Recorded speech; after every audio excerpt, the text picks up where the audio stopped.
तो गाइस आज से हम स्टार्ट करने जा रहे हैं जेजे के मांगा। पर ऐसे करते हैं, पहले ना पुराना सिलेबस एक बार ना रिपीट कर लेते हैं। तो गाइस अब तक हमने देखा कि केंजेकू गोजो को कैद कर लेता है, जिस वजह से चारों तरफ तबाही मच जाती है और सुकुना भी इटाडोरी की बॉडी पर कब्जा करके बहुत सारे लोगों को मार डालता है, जिस वजह से हायर अप्स उसे मारने का फरमान जारी कर देते हैं। तब हम देखते हैं यूटा ओकोत्सु वहाँ आ जाता है और वो इनुमाकी का बदला लेने के लिए यूजी को मारने का डिसाइड करता है। और अब आगे तो गाइज अब हम यहाँ पर ज़ेनिन क्लैन की गद्दी की लड़ाई देखते हैं, पर उससे पहले हम आपको ज़ेनिन क्लैन की फैमिली ट्री के बारे में बता देते हैं, जिससे कि आपको सब कुछ समझने में आसानी होगी। जैसे कि आपने एनीमे में नायाबितो ज़ेनिन को तो देखा ही होगा, जो कि ज़ेनिन क्लैन का 26th लीडर है और वो इस टाइम डैगन और जोगो की वजह से बहुत ज्यादा क्रिटिकल कंडीशन में पड़ा है और अब उसके फैमिली मेंबर्स सारे उसके मरने की राह देख रहे हैं ताकि वो उसकी कुर्सी पर कब्जा कर सके। और इस लड़ाई में 3 मेन पार्टिसिपेंट्स हैं।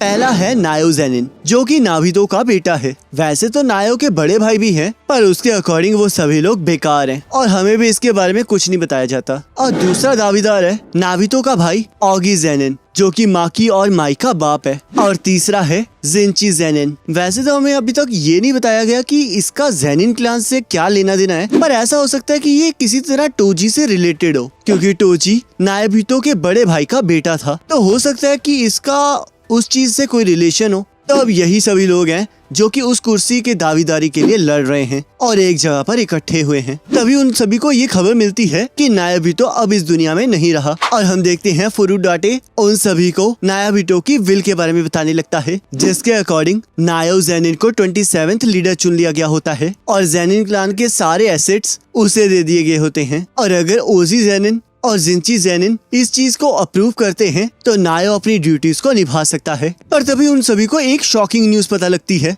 उस विल के अंदर एक और कंडीशन होती है कि अगर किसी भी वजह से सातोरू गोजो मर जाता है या फिर उसे कोई कैद कर लेता है तो फिर तोजी फुशिगिरो के साथ एग्रीमेंट के हिसाब से मेगुमी फुशिगिरो को ज़ेनिन क्लैन का लीडर बना दिया जाएगा और सब कुछ उसे मिल जाएगा। जिसे सुनकर नायो के पैरों से तो जमीन ही खिसक जाती है, क्योंकि उसे पूरा यकीन होता है कि वही लीडर बनेगा। तब वो मेगुमी के बारे में पूछने लगता है। तब एक लेडी उसे बताती है कि मेगुमी इस टाइम सुकुना की वेसल यूजी इटाडोरी को ढूंढ रहा है, जिस वजह से नोया डिसाइड करता है कि वो सुकुना की वेसल को ढूंढेगा ताकि वो मेगुमी और इटाडोरी को मार सके। तब यहाँ यूकी इटाडोरी से कहती है, माफ कर देना कि मैं पहले ये सब कुछ रोकने नहीं आई, पर मुझे तो समझ ही नहीं आया था कि आखिरकार मुझे उस टाइम करना क्या चाहिए। सिचुएशन तो इतनी ज्यादा खराब हो चुकी थी कि मुझे लगा कि मुझे सिर्फ चीजों पर नजर रखनी चाहिए। तुम्हें इस बात का एहसास तो अब तक हो ही चुका होगा कि जरूरी नहीं है कि मैं तुम्हारी साइड हूँ, क्योंकि मैं बस एक ऐसी ब्यूटीफुल लड़की हूँ जो कि इस दुनिया से कर्स स्पिरिट्स को खत्म करना चाहती है। पर अब लेट आने की माफी के तौर पर मैं और मेरे साथी उन जख्मी स्टूडेंट्स को सही सलामत एक सेफ जगह पर पहुंचा देंगे। और अब वक्त आ चुका है जब मैं टेंगन के साथ आमने सामने मिलूंगी।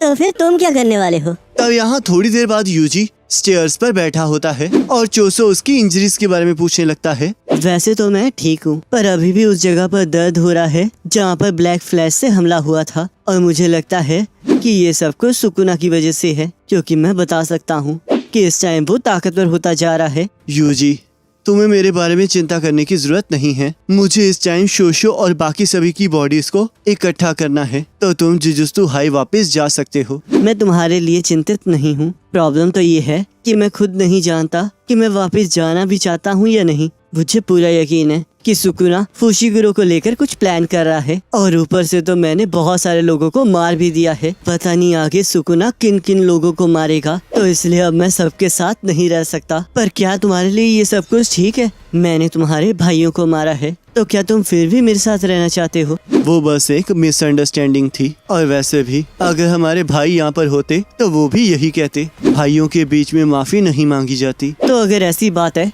तो चलो फिर इस टाइम हमें जितनी हो सके उतनी कर्स स्पिरिट्स को मारना होगा। तभी हम देखते हैं यूजी ब्रिज पर चला जाता है और वहाँ पर क्लैप करता है, जिस वजह से बहुत सारे कर्स स्पिरिट्स उसके पीछे पड़ जाते हैं। तभी यूजी भागते हुए उन्हें एक टनल के अंदर ले जाता है, जहाँ चोसो अपनी पियर्सिंग ब्लड टेक्निक से उन कर्सेस को बीच में से काट देता है। पर तभी हम देखते हैं एक कर्स उस टनल से बाहर आ जाता है, जिसे यूजी एक जोरदार मुक्का मारकर खत्म कर देता है। तब चोसो यूजी की पावर को देखकर सोचता है, जब हम लोग लड़े थे थे तब इसने अपनी पावर से मुझे इम्प्रेस कर दिया था और अब इसने अपनी फिजिकल स्ट्रेंथ के साथ साथ कर्स एनर्जी को भी कंट्रोल करना सीख लिया है और इस टाइम ये एक डीमन गॉड है। तुम सच में बहुत कमाल के हो छोटे भाई। क्या तुम अभी भी मुझे यही कहने वाले हो? मैं तुम्हें बार बार यही कहता रहूंगा, पर क्या तुम्हें याद नहीं है कि तुम्हारे फादर के भी सिर पर स्टिचेस थे? और तभी वहाँ पर नायो आ जाता है। मुझे मैगुमी नहीं कहीं दिखाई दे रहा। क्या वो इतना स्लो है? और आखिरकार तुम दोनों यहाँ पर क्या कर रहे हो? तुम्हें तो यहाँ से भाग जाना चाहिए इटाडोरी।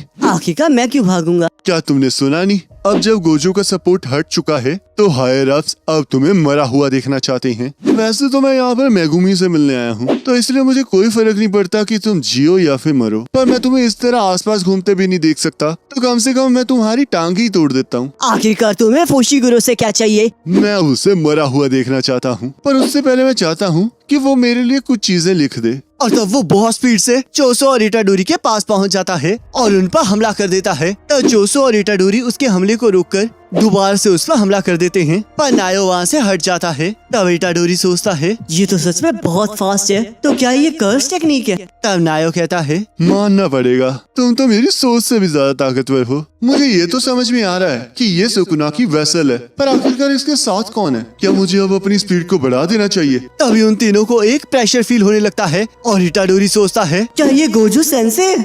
पर रुको, ये तो उनसे बिना कुछ खतरनाक आ रहा है। तभी हम देखते हैं यूटा वहाँ आ चुका होता है और कहता है तो तुम यहाँ पर अकेले नहीं हो, आखिरकार तुम कौन हो? तभी यूटा उनके पास आ जाता है। तब हम देखते हैं एक कदम से ही वो टनल की दीवार को तोड़ देता है। तो फिर इटाडोरी के साथ कौन कौन है? तो तुम यहाँ पर इटाडोरी को मारने आए हो? जरा रुको, मैं तो तुम्हारी तरफ हूँ। तो यूटा और कोत्सु हो ना? ये तो वही पर्सन है जिसके बारे में फुशीगुरो ने बताया था, और ये गोजो सेंसेई की तरह ही स्पेशल ग्रेट सॉर्सरर है। आखिरकार तुम कौन हो? मैं नायो ज़ेनिनो, माकी का कजन। मैं भी यहाँ पर इटाडोरी को मार नहीं आया हूँ। तुम चिंता मत करो, मैं इसमें इंटरफेयर नहीं करूँगा। बस उसके बदले में मेरी एक बात मान लो, चाहे तुम इटाडोरी को मार भी दो, पर फिर भी अपने सुपीरियर्स को इसके बारे में बाद में बताना, क्योंकि ये मेरे लिए एक चारे की तरह है जिसके जरिए मैं किसी को यहाँ पर बुलाना चाहता हूँ। इटाडोरी, तुम्हें यहाँ से भागना होगा। ये नायो बहुत तेजी से भागता है, तो इसलिए अगर हम इससे बचने की कोशिश करेंगे तो हमारे लिए बहुत बुरा होगा,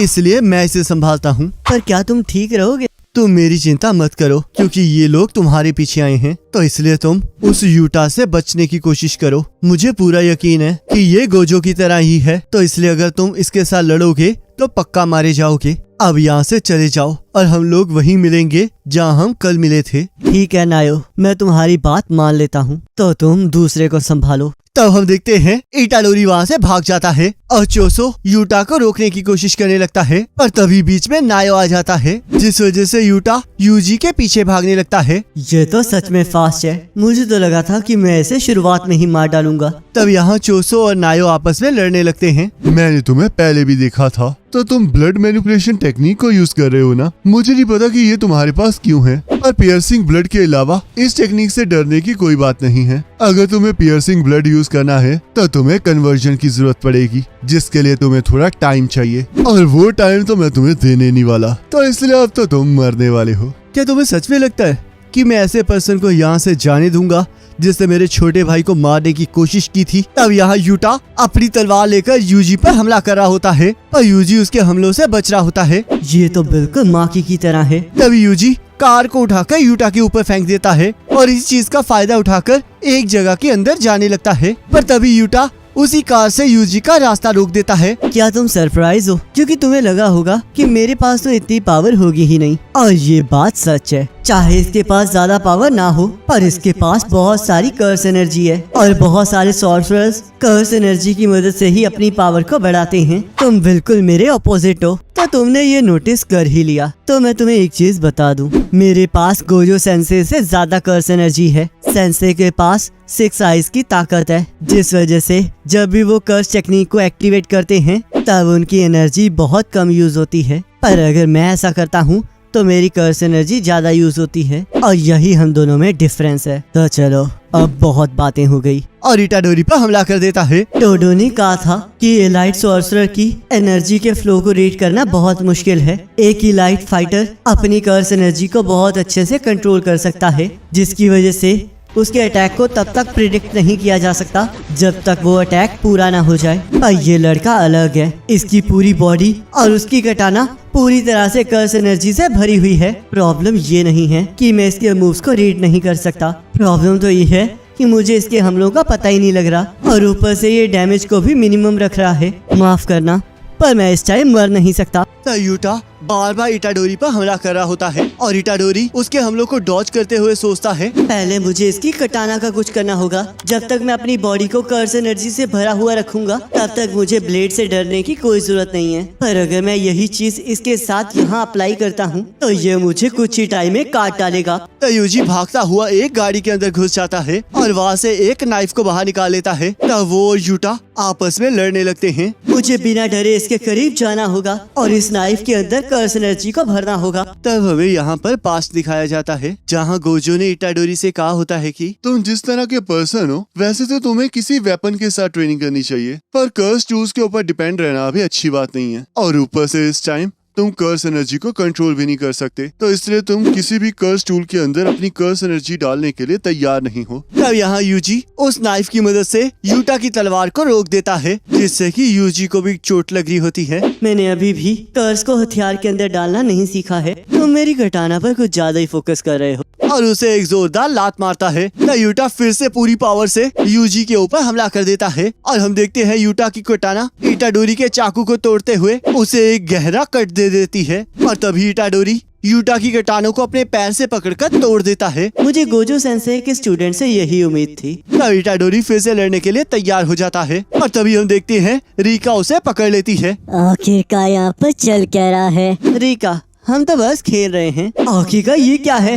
क्या ये शिकिगामी है? मैं तो यहाँ से मूव भी नहीं कर पा रहा हूँ। इसे यहाँ ऐसे ही पकड़ कर रखो रिका। और अपनी कटाना को यूजी के दिल के आर पार कर देता है। मुझे माफ कर देना इटाडोरी। तभी हम देखते हैं सुकुना को जैसे इस बात का एहसास होता है वैसे ही वो मुस्कुराने लगता है। तब यहाँ हम चोसो और नायो की लड़ाई देखते हैं जहाँ नायो चोसो को बहुत बुरी तरह धो रहा होता है। ये तो बहुत ज्यादा तेज है, मुझे तो समझ में नहीं आ रहा कि आखिरकार ये किस तरह की कर्स टेक्निक को यूज कर रहा है और ऊपर से ये तो मुझ पर हावी पड़ रहा है, तो इसलिए मुझे नहीं लगता कि ये मुझे ये बताएगा कि ये कौन सी कर्स टेक्निक यूज कर रहा है। कन्वर्जेंस को छोड़ो, मैं तो यहाँ पर अपनी बॉडी के बाहर का ब्लड भी कंट्रोल नहीं कर पा रहा। तुम तो सच में बहुत स्ट्रॉन्ग हो। आखिरकार तुम हो कौन? मैं 10 सिबलिंग्स में से सबसे बड़ा हूँ। ये कोई जवाब नहीं हुआ। मैं तो तुम्हारी कर्स टेक्निक और तुम्हारी टफनेस के बारे में पूछ रहा हूँ। तब नायो फिर से चोसो पर हमला कर देता है पर चोसो अपनी रेड स्केल वाली कर्स टेक्निक को यूज करने लगता है। ये तो मेरे हिसाब से एडजस्ट कर रहा है और अपनी कर्स टेक्निक को यूज करके अपनी मसल्स को और ज्यादा फ्लेक्सिबल कर रहा है। तब नायो चोसो को एक जोरदार मुक्का मारता है। तुम्हारी कर्स टेक्निक भी तुम्हारे कोई काम नहीं आएगी क्योंकि मैं हमेशा ये अजम्पशन पर वर्क करता हूँ कि तुम मेरे अटैक को रोक लोगे। और तब चोसो देखता है कि उसके पेट से खून निकलने लगता है। तो मुझे बहुत ज्यादा तंग कर रहे थे तो मुझे लगा मैं इस चाकू को यूज तो कर ही सकता हूँ। वैसे तो ब्लड मैनिपुलेशन टेक्निक के जरिए तुम्हारे लिए इस ब्लीडिंग को स्टॉप करना ज्यादा मुश्किल नहीं है, पर जब तक तुम मेरे अगेंस्ट लड़ रहे हो तब तक तुम्हें इस बात पर ध्यान देना चाहिए। वैसे तो सॉर्सरर्स का इस तरह वेपन्स के साथ घूमना बिल्कुल भी कूल नहीं है, तो मैं उम्मीद करता हूँ कि तुम इसके बारे में किसी को नहीं बताओगे। जो लोग वेपन्स लेकर घूमते हैं वो जीतने के लिए उन वेपन्स पर डिपेंडेंट हो जाते हैं और यहाँ पर ऐसे बहुत से सॉर्सरर्स हैं जो ऐसा करते हैं। जिस तरह मेरा बड़ा भाई अपने हथियार को शो ऑफ करता है वो मुझे सच में बहुत बेकार लगता है और मुझे ये देखकर तो हंसी आती है कि वो ये सब कुछ करने के बावजूद भी टोजी को लेकर कंप्लेंट करते रहते हैं। तो तुम अपने बड़े भाई से नफरत करते हो? सही कहा। वैसे भी बड़े भाई होने का क्या फायदा अगर तुम अपने छोटे भाई से कमजोर हो। उन्हें तो इस बात से शर्मा कर अपनी जान ही ले लेनी चाहिए। पर शायद ये भी हो सकता है कि आज तुम जो कुछ भी हो वो उन्हीं की वजह से हो, चाहे बड़े भाई छोटे भाई से कमजोर हो या फिर ताकतवर, पर वो फिर भी अपने छोटों के लिए रोल मॉडल्स ही रहते हैं। जब एक बड़ा भाई गलत रास्ता चुनता है तब वो अपने छोटे भाइयों को उस रास्ते को अवॉइड करने के लिए कहता है और अगर वो सही रास्ता चुनता है तो वो अपने छोटे भाइयों को उसी रास्ते पर चलने के लिए कहता है। शायद तुम इस टाइम इतने ज्यादा ताकतवर इसलिए हो क्योंकि तुम्हारा बड़ा भाई कमजोर है। तुमने पूछा था ना कि मैं इतना ज्यादा टफ क्यों हूँ, वो इसलिए क्योंकि मुझे गाइड करने वाला कोई नहीं था, तो इसलिए मैंने खुद ही अपनी गलतियों को सुधारा है। और वैसे भी चाहे जो मर्जी हो जाए मुझे हमेशा अपने छोटे भाइयों को सही रास्ता दिखाने के लिए उनसे आगे रहना होगा, तो इसलिए मैं इतना ज्यादा स्ट्रॉन्ग हूँ। तचोसो अपनी टेक्निक से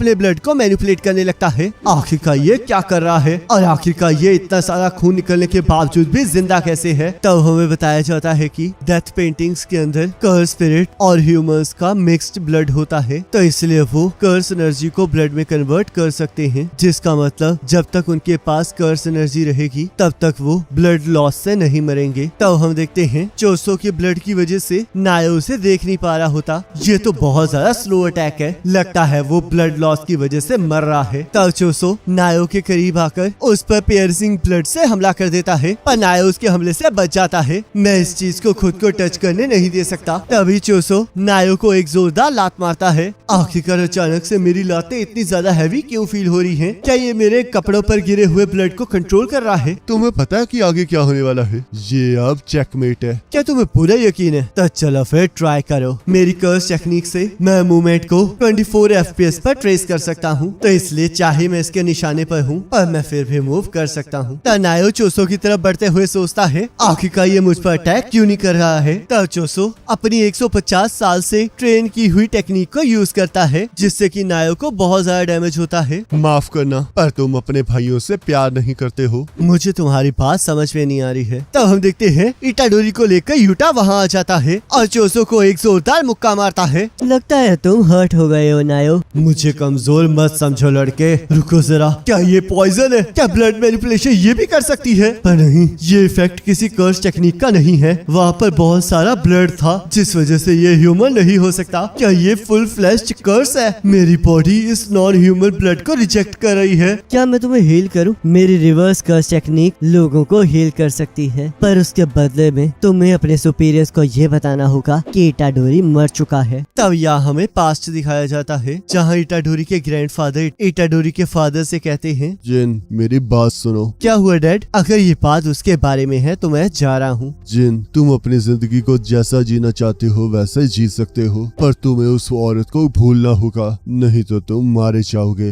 इटाडोरी के सामने ये बातें मत कीजिए फादर। लोगों का कहना है कि हम जितना सोचते हैं बच्चों को उससे ज्यादा याद रहता है। मुझे पता है कि तुम्हें बच्चा चाहिए था, पर ये कायोरी के साथ नहीं हुआ है क्योंकि उसकी मौत पहले ही हो चुकी थी। तो इटाडोरी की माँ कहती है फादर इन लॉ, आखिरकार आप ये क्या कह रहे हैं? तो यहाँ अचानक से इटाडोरी को होश आ जाता है और वो यूटा को देखकर डरने लगता है। शुक्र है तुम ठीक हो। मेरे हिसाब से सितंबर में गोजो सेंसे मेरे पास आए थे और उन्होंने कहा था कि मुझे तुम्हारा ख्याल रखना होगा, तो इसलिए मुझे ये एक्टिंग करनी पड़ी। उन्हें शक था कि उनके साथ कुछ बुरा होने वाला है, तो इसलिए उन्होंने मुझे फर्स्ट ईयर और सेकंड ईयर के स्टूडेंट्स पर ध्यान रखने के लिए कहा था, और सबसे ज्यादा उन्होंने तुम्हारा ख्याल रखने के लिए कहा था, क्योंकि तुम्हें भी मेरी तरह हायर अप्स मारना चाहते हैं। तो इसलिए मैंने ये सारा प्लान बनाया ताकि मैं तुम्हें बचा सकूं, पर हायर अप्स बेवकूफ नहीं हैं, तो इसलिए मुझे अगर तुम्हें मारने वाला मिशन लेना था तो मुझे तुम्हें मारने का वादा करना पड़ा। तो इसलिए मुझे माफ कर देना कि मैंने तुम्हें मार दिया था। अगर ऐसी बात है तो मैं आखिरकार जिंदा कैसे हूँ? क्योंकि जब तुम्हारा दिल रुक गया था तब मैंने रिवर्स कर्स टेक्निक से तुम्हें हील कर दिया, और मुझे लगा कि जितना मैं तुम्हें जानता हूँ उस हिसाब से तो ये तुम पर जरूर वर्क करना चाहिए। ये दूसरी बार है जब तुम्हारी मौत का खेल रचा गया है, और जिस तरह के हालात अभी हैं उन्हें बहुत जल्दी पता चल जाएगा कि तुम जिंदा हो, पर फिलहाल के लिए तुम्हारा मरना कंफर्म हो चुका है। आखिरकार तुम ये सब कुछ क्यों कर रहे हो? क्योंकि तुम उन लोगों के लिए इम्पोर्टेंट हो जो मेरे लिए इम्पोर्टेंट है। मेरे पास भी कभी ऐसी पावर थी जिसे मैं कंट्रोल नहीं कर पाता था, और मुझे लगा था कि वो मुझे जबरदस्ती मिली है, पर उससे मैंने खुद चूज किया था। पर तुम्हारा केस ऐसा नहीं है। तुम्हारे पास जो पावर है वो तुम्हारी अपनी नहीं है, तो इसलिए तुम्हें किसी भी चीज के लिए ब्लेम नहीं करना चाहिए। तुम समझ नहीं रहे हो, इसमें चाहे मेरी गलती हो या ना हो, पर मैंने वो सब कुछ किया है। इटाडोरी, आखिरकार तुम यहाँ पर कर क्या रहे हो? चलो जुजुत्सु हाई वापस चले। स्कूल के अराउंड जो बैरियर है वो कमजोर हो रहा है, और जब तक कोई तुम्हारे फेस को नहीं देखेगा तब तक किसी को भी पता नहीं चलेगा कि तुम वहाँ हो। तो चलो फिर पुराने स्टूडेंट्स के साथ दोबारा मिलते हैं। रुको जरा, इस तरह एक्ट मत करो जैसे कुछ ना हुआ हो। इसने मुझसे कहा था कि ये मरना नहीं चाहता है, पर इसे तो खुद ही यकीन नहीं है कि ये जिंदा रहना डिजर्व करता भी भी है या नहीं, तो शायद इसीलिए ये मेरे साथ पूरी ताकत से नहीं लड़ा था। मैंने बहुत सारे लोगों को मारा है, पर वो सारी गलती हम सभी की थी, तो इसलिए सेल्फिश मत बनो और अकेले रहना छोड़ दो। हम लोग वो हीरोज नहीं हैं जो कि जस्टिस के लिए लड़ते हैं, हम बस जुजुत्सु सॉर्सरर्स हैं। कोई भी हमें पूरी तरह जज नहीं कर सकता, तो इसलिए हमें इस बात का हमेशा प्रूफ देना होगा कि हमारा जिंदा रहना क्यों जरूरी है। और वैसे भी हमारे पास खुद के बारे में सोचने का टाइम नहीं है, क्योंकि हमें लोगों को बचाना है। और मुझे लगता है तुम इसी वजह से हमसे दूर रह रहे थे। फुशिगुरो, तुम समझ नहीं रहे हो, जब तक मैं तुम्हारे आसपास रहूंगा तब तक तुम सफर करोगे। तो फिर मुझे बचाओ इटाडोरी। केंजाकू ने जुजुत्सु के लोगों को कलिंग गेम में एक दूसरे के साथ लड़ाने का प्लान बनाया है, और मेरी बहन सुमिकी भी उस चीज में फंस गई है। तो इसलिए मैं तुमसे रिक्वेस्ट कर रहा हूँ इटाडोरी, मुझे तुम्हारी स्ट्रेंथ की जरूरत है। तो गाइस, इसके बाद कलिंग गेम आर्क स्टार्ट होने वाली है, और ये सारा प्लान केंजाकू का है,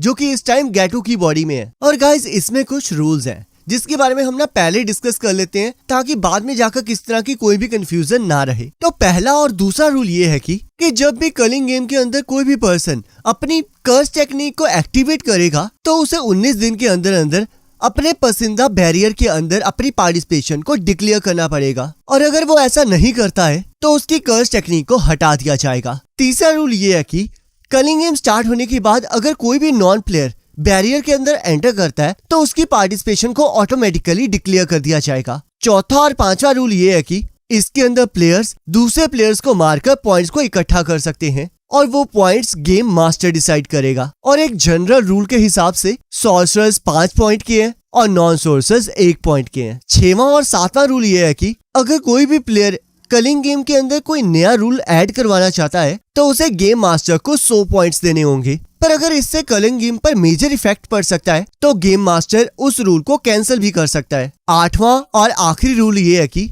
अगर किसी भी प्लेयर के पॉइंट्स 19 दिनों तक बिल्कुल सेम रहते हैं, तो उसकी कर्स टेक्निक को रिमूव कर दिया जाएगा। तो इटाडोरी को अपने ग्रैंडपा के आखिरी शब्द याद आते हैं। यूटा सुकुना फुशिगुरो को लेकर कोई प्लान कर रहा है। वो शिफुआ में मुझ पर इसलिए कंट्रोल ले पाया था क्योंकि मैंने इकट्ठे 10 फिंगर्स को खा लिया था, और अब मेरे अंदर 15 फिंगर्स हैं। पर अगर मैं बाकी बची 5 फिंगर्स को एक ही बारी में खा लूंगा, तो मुझे नहीं लगता कि वो मुझ पर कंट्रोल कर पाएगा। पर अगर मैं दोबारा से सुकुना में कभी भी कन्वर्ट हो गया, तो मुझे मारने से पहले हिचकिचाना मत, क्योंकि मुझे पूरा यकीन है कि तुम ऐसा कर सकते हो। ठीक है, मैं वो सब कुछ करूंगा जो मैं कर सकता हूँ। तो बताओ फुशिगुरो, अब मुझे क्या करना है? हम पहले जुजुत्सु हाई वापस जाएंगे और मास्टर टेंगन के साथ कांटेक्ट करेंगे। हमें ये भी पता लगाना होगा कि प्रिजन रेल्म की सील को कैसे हटाना है, और ये भी पता लगाना होगा कि केंजाकू को क्या चाहिए और वो प्लान क्या कर रहा है। ये कलिंग गेम जुजुत्सु का आतंकवाद है, जो कि किसी ने भी नहीं देखा है। तो इसलिए अगर हमें ये सब कुछ ठीक करना है, तो हमें हमारे सभी सवालों के जवाब चाहिए, और मुझे लगता है कि सिर्फ मास्टर टेंगन ही है जो हमें इस चीज के जवाब दे सकते हैं। तो फिर यूकी का क्या कहना है? मैंने उससे पहले ही बात कर ली है, और ये उसी का आइडिया है। वो भी इस टाइम जुजुत्सु हाई में छुपी हुई है, क्योंकि वो हायर अप्स को अवॉइड करना चाहती है। पर यहाँ पर प्रॉब्लम मास्टर टेंगन का कंसीलिंग बैरियर है। Master Tengen Tom of star corridor में रहते हैं, और वहाँ तक पहुँचने के लिए हमें 1000 दरवाजों में से वो दरवाजा ढूंढना होगा जो उस जगह पर खुलेगा। और प्रॉब्लम ये है कि वो डोर्स हमेशा शफल करते रहते हैं। तो इसका मतलब अगर हम गलत दरवाजा खोलेंगे, तो हम मास्टर टेंगन से कभी बात नहीं कर पाएंगे। मुझे माफ करना फुशिगुरो, पर मुझे ये पूछना ही होगा, आखिरकार नुबारा को क्या हुआ?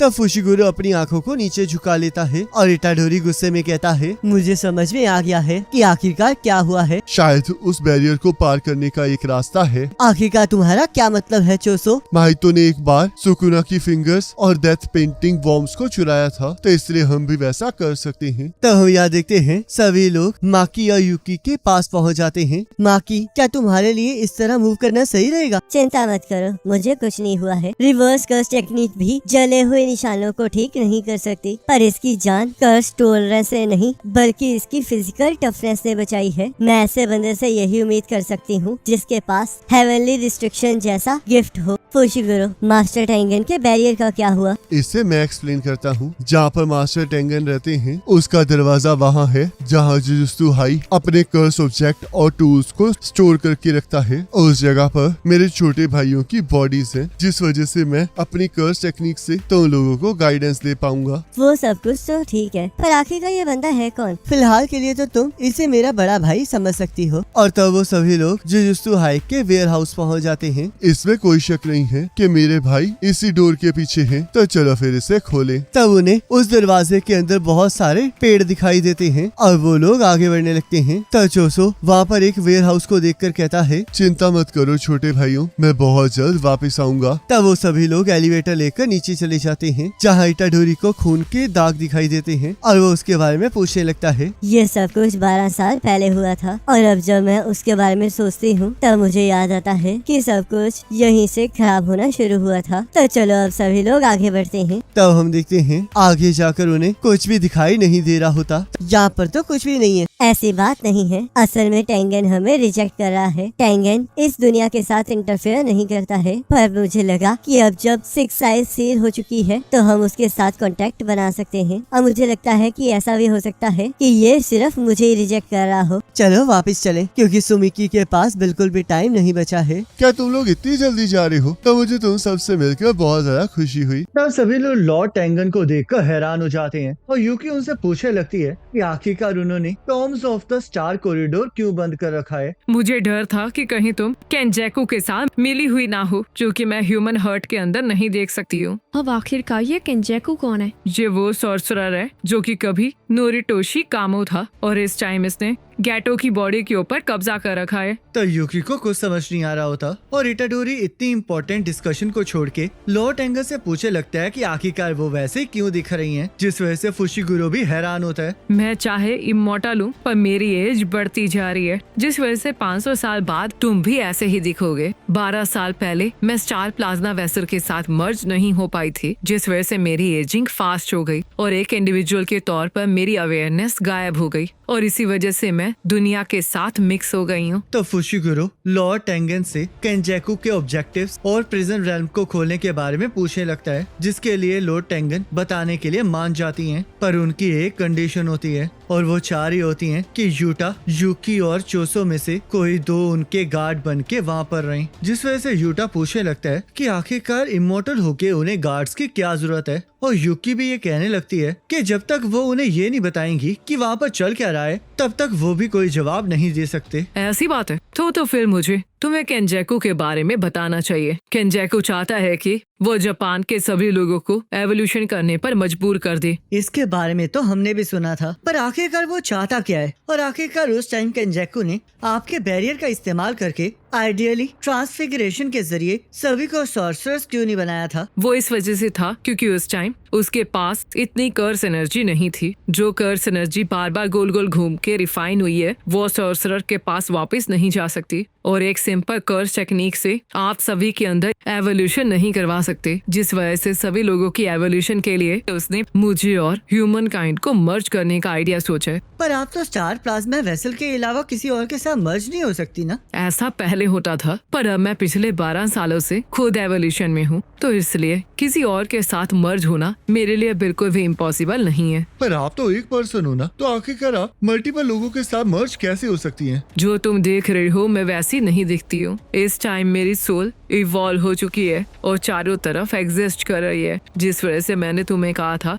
कि मैं दुनिया के साथ एक हो चुकी हूँ। जो ह्यूमन मेरे साथ मर्ज होके ट्रांसफॉर्म होगा वो सॉर्सरर से भी ग्रेटर बनेगा और वो एक ऐसा न्यू बीइंग होगा जो कि वहाँ पर एग्जिस्ट भी करेगा और नहीं भी करेगा। मेरे पास बैरियर टेक्निक्स हैं जिस वजह से मैं सेल्फ कंट्रोल के जरिए इस फॉर्म को मेंटेन कर पा रही हूँ। पर अगर ह्यूमन काइंड इवॉल्व हुई और उसमें से एक भी पर्सन काबू से बाहर हो गया तो ये दुनिया खत्म हो जाएगी, क्योंकि लोगों के बीच में कोई बाउंड्रीज नहीं बचेंगी और एक के अंदर की बुराई बहुत जल्द बाकियों के अंदर फैलती जाएगी, जिस वजह से सभी लोग बुरे बन जाएंगे और पूरी दुनिया में वही होगा जो कि अभी टोक्यो में हुआ है। तो इटाडोरी लॉर्ड टेंगन से पूछने लगता है कि आखिरकार केंजेकू ये सब कुछ कर क्यों रहा है, पर लॉर्ड टेंगन को इसके बारे में खुद कुछ पता पता नहीं होता क्योंकि वो ह्यूमन हार्ट को रीड नहीं कर सकती। तो माकी उन्हें कहने लगती है कि उन्हें मर्ज करने से रिफ्यूज कर देना चाहिए, जिस वजह से लॉर्ड टेंगन उसे बताती हैं कि इस टाइम वो इवॉल्व होके एक कर्स स्पिरिट की तरह बन गई हैं, जिस वजह से उन्हें कर्स स्पिरिट मैनिपुलेशन के जरिए कंट्रोल किया जा सकता है। और केंजाकू ने जो गेटो की बॉडी पर कंट्रोल किया हुआ है उस वजह से उसके पास ये टेक्निक है, और इसी वजह से लॉर्ड टेंगन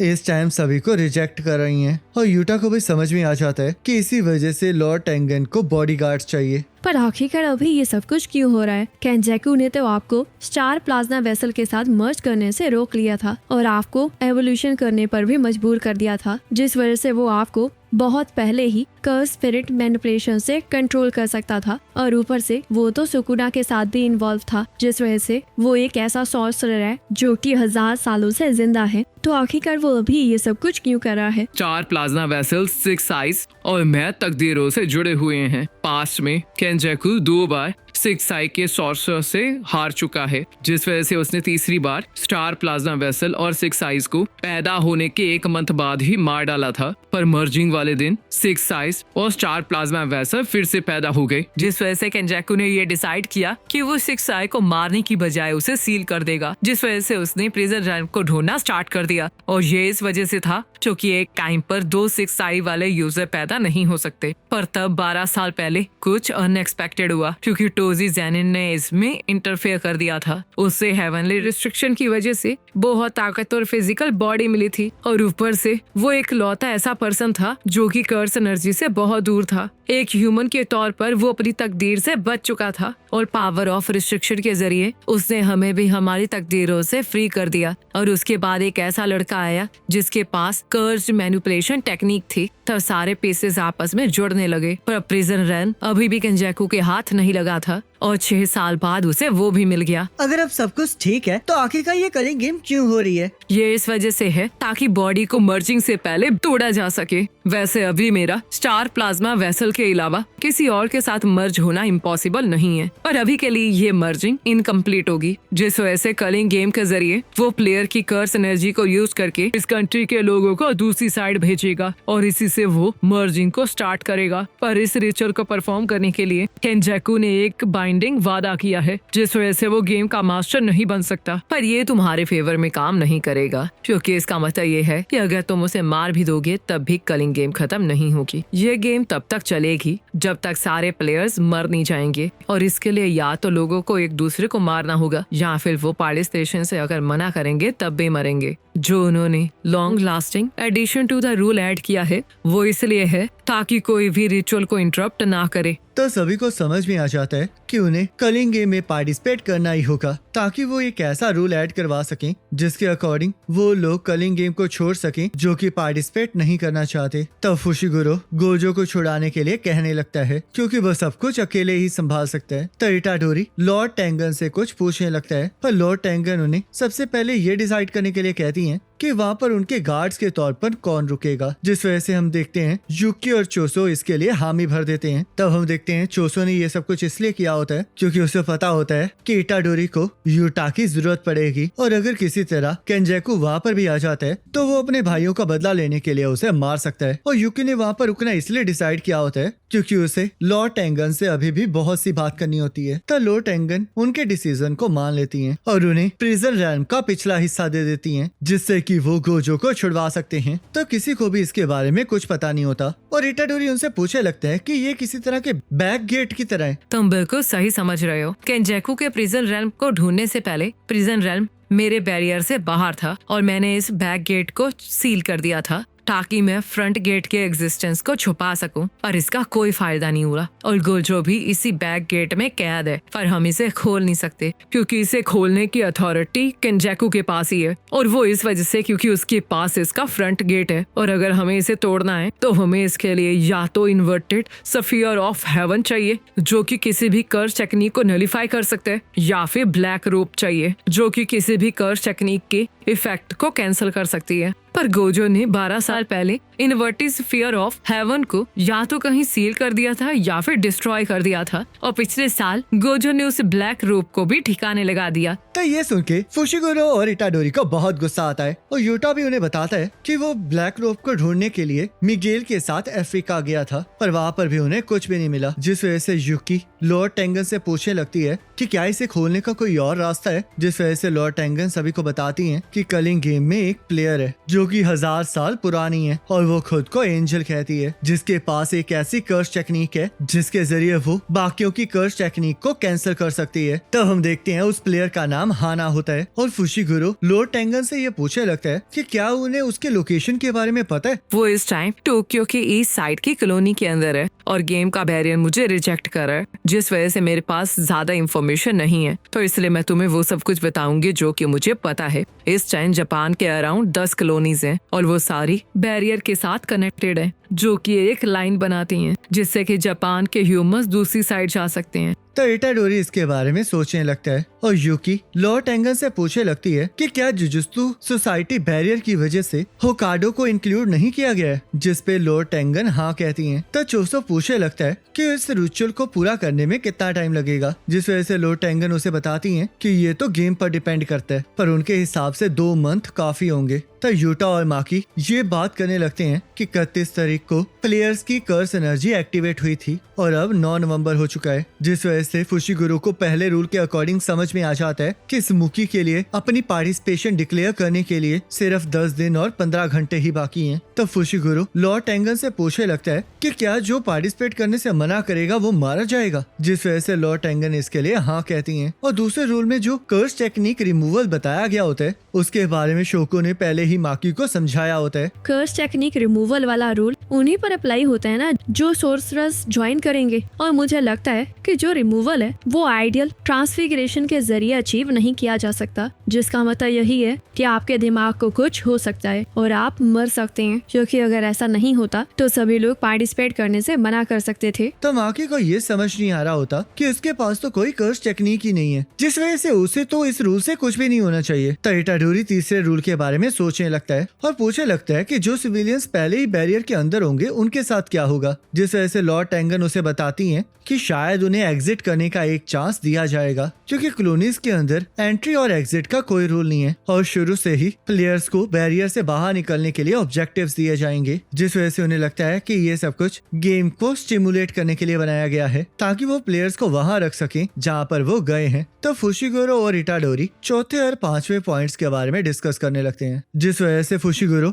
गेम मास्टर के बारे में पूछने लगता है। सभी लोगों को एक ओगाने नाम का शिकिगामी दिया जाएगा, पर तुम उसे गेम मास्टर की जगह एक इंटरफेस समझ सकते हो, और गेम मास्टर को तुम ऐसे समझ सकते हो जैसे कि वो कलिंग गेम का कोई प्रोग्राम हो। तो इटाडोरी को कुछ समझ नहीं आ रहा होता और 6वें और 7वें रूल के अकॉर्डिंग उन्हें समझ में आता है कि वो लोग रूल को ऐड तो कर सकते हैं पर माइनस नहीं कर सकते, और साथ में उन्हें ये भी देखना होगा कि उन्हें कैसा रूल ऐड करना है। तो मास्टर टेंगन उन्हें ये भी बताती हैं कि ये रूल्स बहुत ज्यादा इंपॉर्टेंट हैं, क्योंकि प्लेयर्स को इन्हीं रूल्स के अकॉर्डिंग चलना है और केंजाकू भी इन रूल्स में इंटरफेयर नहीं कर सकता। तब 8वें रूल को पढ़ के इटाडोरी को समझ में आ जाता है कि उसे फिर से लोगों को मारना होगा, पर फुशिगुरो उसे बताता है कि उसके पास कुछ आइडियाज हैं। तो अब हमारे पास इंफॉर्मेशन आ चुकी है, जिस वजह से अब हमें अपना अपना रोल प्ले करना होगा। यूकी और चोसो, तुम लोग लॉर्ड टेंगन को यहाँ पर प्रोटेक्ट करोगे और मैं जेनिन क्लैन वापस जाके कर्स टूल्स को कलेक्ट करूंगी, क्योंकि गोजो के सील होते ही कामो और जेनिन क्लैन ने jujutsu high cursed warehouse को क्लीन कर दिया है। पर अब जब फुशिगुरो जेनिन क्लैन का लीडर बन गया है तो मुझे कर्स टूल्स को रिट्रीव करने में कोई मुश्किल नहीं आएगी। तो इटाडोरी ये सुन के बहुत ज्यादा हैरान हो जाता है कि फुशिगुरो जेनिन क्लैन का लीडर बन गया है। तब माकी लॉर्ड टेंगन से जुजो कुमिया वर्कशॉप के बारे में पूछने लगती है और ये डिसाइड करती है कि वो इसके बाद पांडा को ढूंढकर आगे बढ़ेगी। तो वो यूटा से पूछने लगती है कि आखिरकार वो क्या करेगा। तो यूटा उन्हें बताता है कि वो सीधा कॉलोनी में जाएगा ताकि वो कुछ इंफॉर्मेशन को इकट्ठा कर सके, और वो आसपास की कॉलोनीज को अवॉइड करेगा ताकि वो लोग एक दूसरे को मार ना दे और वो लोग एक दूसरे के साथ कांटेक्ट बना के रखेंगे। पर तभी उन्हें पता चलता है कि बैरियर्स के अंदर फोन नहीं चलेंगे, जिस वजह से वो एक दूसरे के साथ कनेक्शन नहीं बना सकते। और ये सुनते ही इटाडोरी और यूटा फुशिगुरो के बारे में सोचने लगते हैं, क्योंकि अब फुशिगुरो को इटाडोरी के साथ रहना होगा, क्योंकि इटाडोरी कभी भी सुकुना में कन्वर्ट हो सकता है। तो फुशिगुरो इटाडोरी को उसकी चिंता करने से मना करता है और उसे बताता है कि अगर वो उसके हाथों मर जाएगा तो यूटा इटाडोरी को खुशी खुशी मार सकता है। तब माकी इटाडोरी और फुशिगुरो को हकारी के पास जाने के लिए कहती है, जो कि 3rd ईयर का सस्पेंडेड स्टूडेंट होता है, और वो चाहते होते हैं ताकि वो भी उनकी मदद करे। जिस वजह से इटाडोरी उनसे पूछने लगता है कि क्या वो ताकतवर है, और यूटा बताता है कि चाहे हिकारी थोड़ा मूडी है,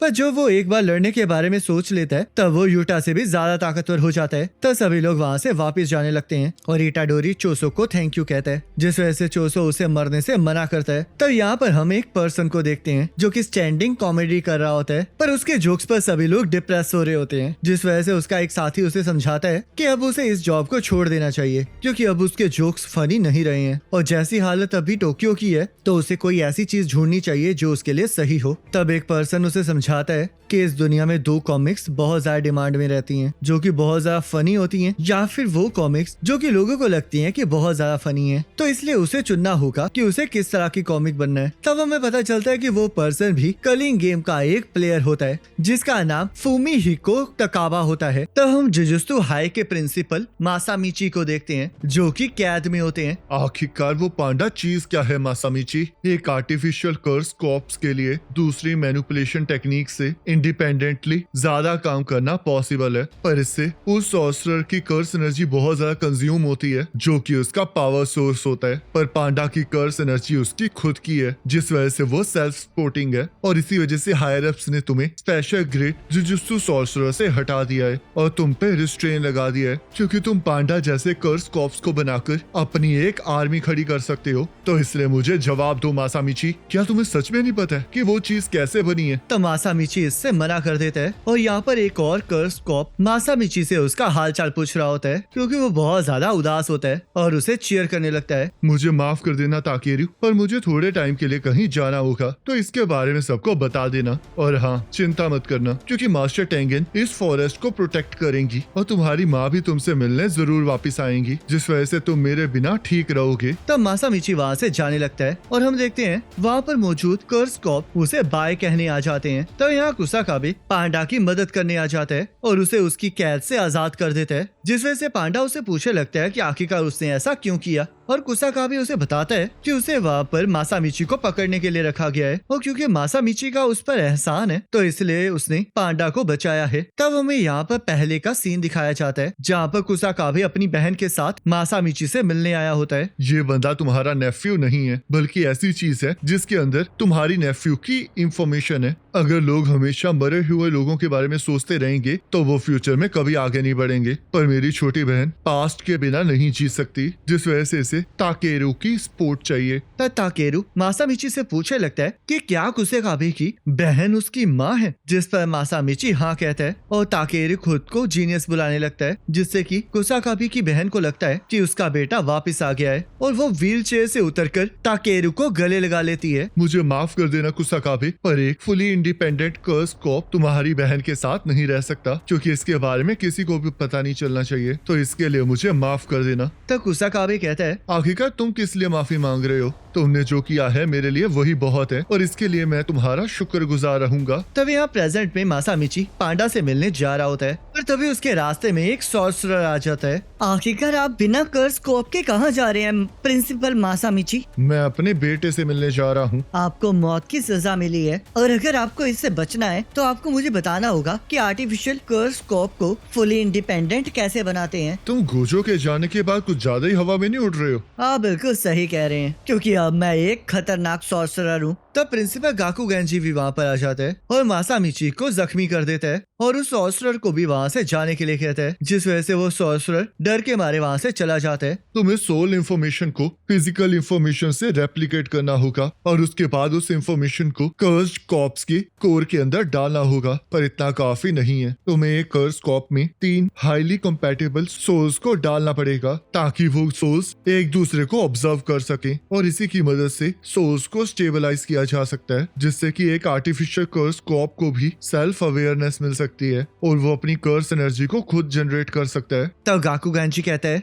आखिरकार तुम इस टाइम मुझे ये क्यों बता रहे हो? तुम्हें तो ये पहले बता देना चाहिए था, क्योंकि अगर तुम ऐसा करते तो तुम बेवजह नहीं मरते। तब मासामिची कहता है, ये एक कर्स है गाकुगान जी, जो कि अब मैं तुम्हें दे रहा हूँ। तब पांडा वहाँ पर आ जाता है, जिस वजह से गाकुगान जी उसके साथ लड़ने के लिए तैयार हो जाता है, पर पांडा उसे इग्नोर कर देता है, जिस वजह से गाकुगान जी उससे पूछने लगता है कि क्या वो उससे नफरत करता है, जिस वजह से वो उससे नहीं लड़ रहा है। मैं एक पांडा हूँ, जिस वजह से मैं ह्यूमंस की तरह सेम बिहेवियर परफॉर्म नहीं करता हूँ, और वैसे भी तुम्हारे और मासामिची के बीच में कोई नफरत नहीं थी, और मुझे पूरा यकीन है कि तुम ये सब कुछ बस ऑर्डर्स की वजह से कर रहे हो। मेरे लिए तुम एक गिरी हुई नाइफ हो, पर एक चीज याद रखना कि पांडास भी रो सकते हैं। तब यहाँ माकी जेनिन क्लैन के लीडर के घर चली गई होती है, जहाँ पर नायोवा उसके फेस का मजाक उड़ाने लगता है। तुम एक वुमेन को उसके फेस से जज कर रहे हो। मुझे तो लगा था कि तुम बस उनकी एस की तरफ देखते हो। मैंने तुमसे एक क्वेश्चन पूछा है तो उसका मुझे जवाब दो। तो ना ही कर्स टेक्निक का इस्तेमाल कर सकती हो और ना ही कर्स स्पिरिट्स को देख सकती हो, पर तुम्हारे पास कम से कम अच्छा चेहरा तो था,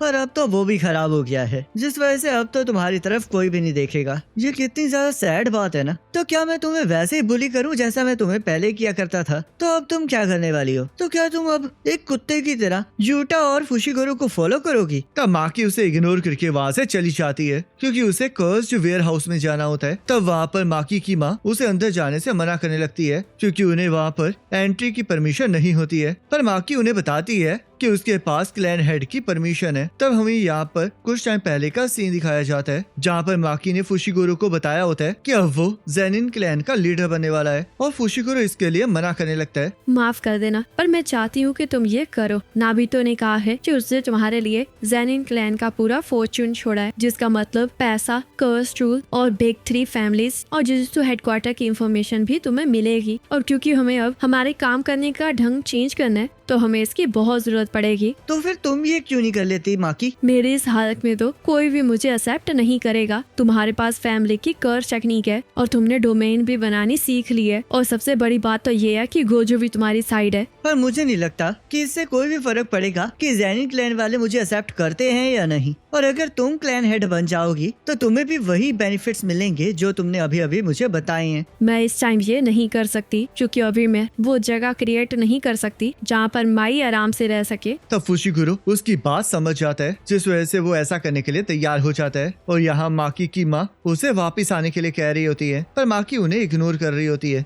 जिस वजह से वो कहने लगती हैं कि माकी को उन्हें कम से कम एक बार तो उस पर गर्व करने का मौका देना चाहिए। तब माकी कर्स्ड वेयर हाउस पहुँच जाती है, जहाँ पर वो देखती है कि उसके फादर वहाँ पर उसका इंतजार कर रहे हैं। यहाँ पर कोई कर्स टूल नहीं है माकी, क्योंकि मुझे पता था कि तुम यहाँ पर आने वाली हो, जिस वजह से मैंने सब कुछ खाली कर दिया। तो माकी देखती है कि माई भी वहाँ पर जख्मी हालत में पड़ी हुई है, और यहाँ हम देखते हैं ये सारा प्लान नायोवा का होता है। और जिंची को ये बात बिल्कुल पसंद नहीं आई होती, जिस वजह से वो कहने लगता है कि फुशिगुरु को ही क्लैन हेड बनना चाहिए, क्योंकि इससे गोजो क्लैन के साथ उनके रिलेशन ठीक हो जाएंगे। पर वो सब कुछ मैगुमी के हाथों में भी नहीं छोड़ना चाह रहा होता, जिस वजह से नायोवा उससे ये सब कुछ कहने का कारण पूछने लगता है। मैं ये सब कुछ इसलिए कह रहा हूँ क्योंकि फुशिगुरु नोरितोशी कामू के साथ अच्छे रिलेशन बना रहा है, जिस वजह से कामू क्लैन और गोजो क्लैन उसके साथ हैं। तो इसलिए अगर हम अभी उसे ठिकाने लगा देंगे तो जेनिन क्लैन पर भी इसका असर होगा, जिससे कि हम पावर को शिफ्ट करने वाली स्ट्रगल में पीछे रह जाएंगे। इन सब के बारे में तो मुझे पता है, पर आखिरकार तुम ये सब कुछ अभी क्यों कह रहे हो? क्या तुमने जुजुत्सु हाई से आया हुआ नोटिस नहीं पढ़ा, जहाँ पर लिखा हुआ है कि गोजो को कैद कर लिया गया है और उसे छुड़ाने वाले को क्रिमिनल मान लिया जाएगा? मेरा तो ये मानना है कि हमें इस चीज का फायदा उठाना चाहिए और हमें फुशिगुरु, माकी और माई को मरवा देना चाहिए, क्योंकि वो लोग गोजो को आजाद करवाने की कोशिश कर रहे हैं। आखिरकार तुम ये क्या कह रहे हो? क्या सच में अंकल लोगी अपनी बेटियों को मार पाएंगे? ये उसी का आइडिया है, क्योंकि इससे जुजुत्सु हेडक्वार्टर को उस पर भरोसा हो जाएगा।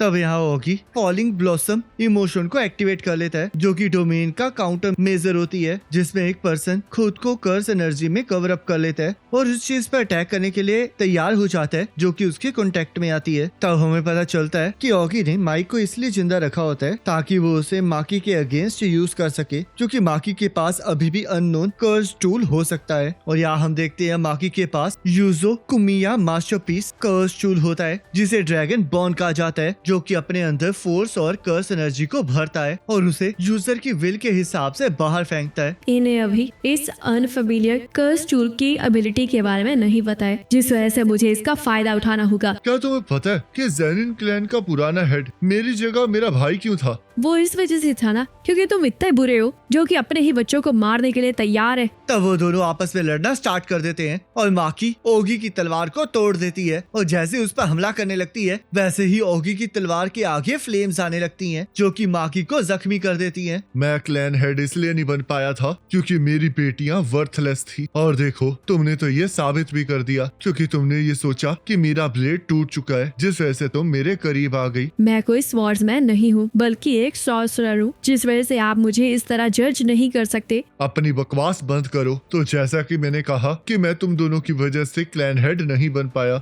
मेरे बड़े भाई की कर्स टेक्निक के बारे में कोई हिस्ट्री नहीं थी, जिस वजह से वो इतना ज्यादा इम्पोर्टेंट फैक्टर नहीं थी, और एक सॉर्सरर के तौर पर मैं अपने भाई से सिर्फ एक ही चीज में पीछे था और वो थी मेरे बच्चों की क्वालिटी। बच्चों को अपने पेरेंट्स को रोक कर नहीं रखना चाहिए। तो ओगी माई और माकी को ट्रेनिंग और डिसिप्लिन रूम में फेंक देता है जहाँ पर बहुत सारी कर्स स्पिरिट्स पहले से मौजूद होती हैं और उन लोगों को खाने के लिए तरस रही होती हैं। ये कर्स स्पिरिट्स अभी मुझसे डर रही हैं और मैं जैसे ही यहाँ से चला जाऊंगा वैसे ये तुम लोगों को खाने के लिए बाहर आ जाएंगी। आखिरकार हेवनली रिस्ट्रिक्शन का फिजिकल गिफ्ट क्या होता है? लड़ने के लिए हम सॉर्सरर्स रोज ट्रेनिंग करते हैं और अपनी चमड़ी को कर्स एनर्जी से भर देते हैं, जिस वजह से बाकी तुम्हारी स्ट्रेंथ दूसरों के कंपैरेटिवली कुछ भी नहीं है। तो चलो फिर अलविदा, और हाँ तुम मेरी जिंदगी के सबसे बड़े कलंक हो। तब माई देखती है कि माकी अभी भी जिंदा है और उसे एहसास होता है कि ऐसा पहले भी होने वाला है, और हम देखते हैं उसने अपनी कर्स टेक्निक से एक अलग दुनिया बना ली होती है। तुम्हें शायद अब समझ में आ गया होगा कि मेरी कर्स टेक्निक क्या है, और मैं कुछ भी ज्यादा बड़ा या फिर कॉम्प्लिकेटेड नहीं बना सकती,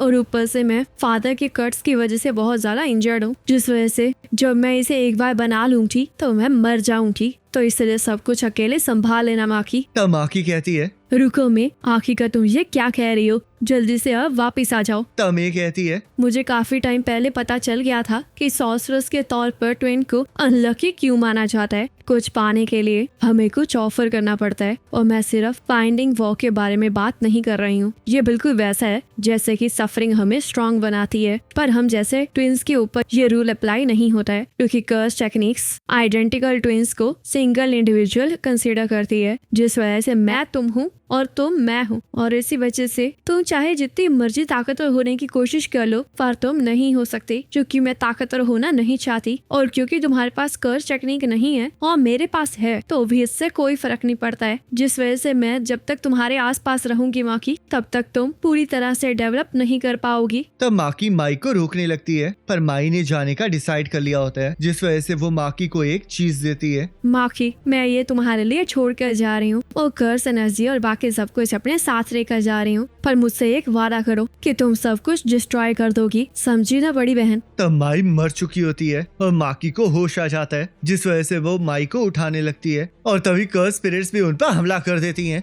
तो यहाँ ओगी को एहसास हो जाता है कि सारी कर्स स्पिरिट्स मर चुकी हैं, जिस वजह से वो वापस कर्स वेयरहाउस की तरफ जाने लगता है, पर तभी उसे माकी और मे दिखाई देती हैं और उसे माकी के अंदर टोजी दिखाई देता है, जिस वजह से वो पूरी तरह से डर जाता है और अपनी कर्स टेक्निक को एक्टिवेट करके माकी के ऊपर हमला कर देता है, पर माकी उसका सिर एक ही बारी में काट देती है। चलो माई, तुम्हारे साथ किए हुए वादे के हिसाब से सब कुछ तबाह किया जाए। और गाइस तब यहाँ ज़ेनिन क्लैन की अलार्म बेल बजने लगती है, जिसे सुनकर जिंची और नायो उसकी तरफ जाने लगते हैं, और तभी वहाँ पर रंता आ जाता है। मास्टर जिनिची, माकी पागल हो चुकी है, उसने मास्टर ओगी को मार दिया है, जिस वजह से कुकुरू यूनिट अब उसके पीछे गई है। तब इसे सुनकर जिंची और नायो हैरान हो जाते हैं, और कुकुरू यूनिट को ये लग रहा होता है कि शायद माकी ने चोरी छुपे ओगी को मारा है। जल्दी जाओ और मेरे पहले उसे पकड़ लो। और अगर तुम ऐसा नहीं कर पाए तो कुकुरु यूनिट के कैप्टन होने के नाते जेनिची मुझे नहीं छोड़ेगा, पर उसे मारना मत, क्योंकि मैं नोबुआकी ज़ेनिन उसे खुद मारूंगा।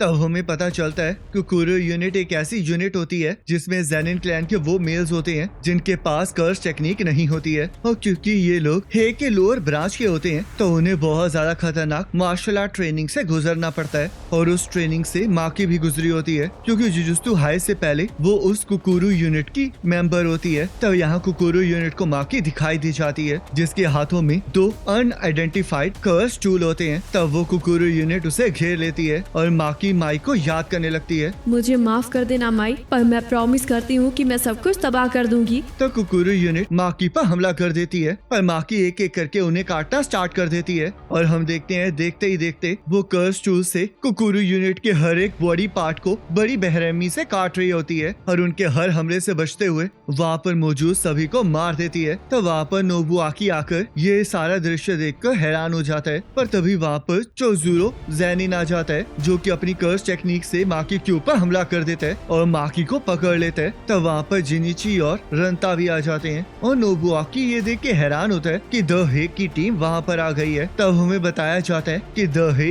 ऐसा ग्रुप होता है जिसके अंदर वो लोग होते हैं जिनके पास सेमी ग्रेड 1 या फिर उससे ज्यादा की स्किल होती है, जिस वजह से वो लोग ज़ेनिन क्लैन के सबसे ज्यादा स्ट्रॉन्गेस्ट सॉर्सरर होते हैं। तब माकी चोजीरो की टेक्निक को काट कर बाहर आ जाती है और उन पर हमला कर देती है। इस पर तो चोजुरो ने अपनी टेक्निक से हमला किया था, तो आखिरकार ये अभी भी कैसे मूव कर पा रही है? तब माकी बहुत तेजी से अपने दोनों हाथों से उनकी विंड पाइप फाड़ देती है, जिससे कि चोजुरो और नोबुआकी को ये यकीन नहीं आ रहा होता कि ये माकी पहले वाली माकी है। तरंता अपनी टेक्निक से माकी को फ्रीज कर देता है, जिससे कि जिनिची उस पर हमला कर देता है। पर हम देखते हैं रंता भी माकी को रोक नहीं पा रहा होता और माकी उसकी कर्स टेक्निक को तोड़ने लगती है, जिससे कि जिनिची को उसकी चिंता होने लगती है। मेरी चिंता मत कीजिए मास्टर जिनिची, अभी का ज़ेनिन क्लैन मास्टर टोजी की वजह से टिका हुआ है और आपने भी ये पक्का नोटिस कर लिया होगा कि माकी भी बिल्कुल उनकी तरह बन गई है, जिस वजह से आपको उसे जल्द से जल्द मारना होगा। तब जिनिची अपनी कर्स टेक्निक से